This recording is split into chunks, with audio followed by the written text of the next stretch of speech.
बिस्मिल्लाहिर्रहमानिर्रहीम। बैत वक़्अ ऊला के बाद यसरब में इस्लाम तेज़ी के साथ फैलने लगा और सन 1390 में 73 मर्द और 2 ख़वातीन हज के मौके पर आए। अक़बा की वादी थी। रसूल अकरम सल्लल्लाहु अलैहि वसल्लम अपने चचा हज़रत अब्बास के साथ जो उस वक़्त इस्लाम नहीं लाए थे, उस वादी में रात की तारीकी में आए लोग बैत के लिए जमा थे। हज़रत अब्बास ने कहा कि इससे पहले कि तुम बैत करो, ये जान लो कि रसूलुल्लाह सल्लल्लाहु अलैहि वसल्लम को अपने साथ ले जाना, अपनी मौत को दावत देना है।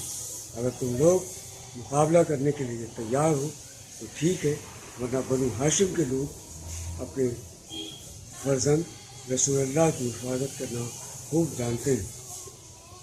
इस मौके पर रसूलुल्लाह सल्लल्लाहु अलैहि वसल्लम ने कुरान पाक की चंद आयात तिलावत की और लोगों को इस्लाम की दावत दी और उनको दावत दी कि दीन के तबलीग को इरशाद करोगे और मेरी और मेरे साथियों की हिफाजत उसी तरह करोगे इस तरह कि अपने अहले खाना की हिफाजत करते हो। उन लोगों ने कहा कि हमें इसका मुआवजा क्या मिलेगा? रसूलुल्लाह ने फरमाया कि इसका मुआवजा जन्नत है। सवाल किया गया कि कामयाबी की सूरत में कहीं आप हमें छोड़ के मक्का वापस तो नहीं आ जाएंगे? तो उस पर रसूलुल्लाह ने फरमाया कि मेरा जीना और मरना तुम लोगों के साथ होगा।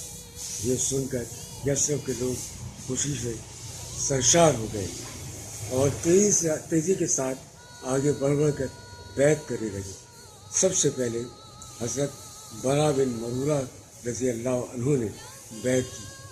इस मौके पर रसूल अकरम सल्लल्लाहु अलैहि वसल्लम ने दीन की दावत और तबलीग के लिए यसरब के लोगों में से 12 नक़ीब मुकर्रर किए।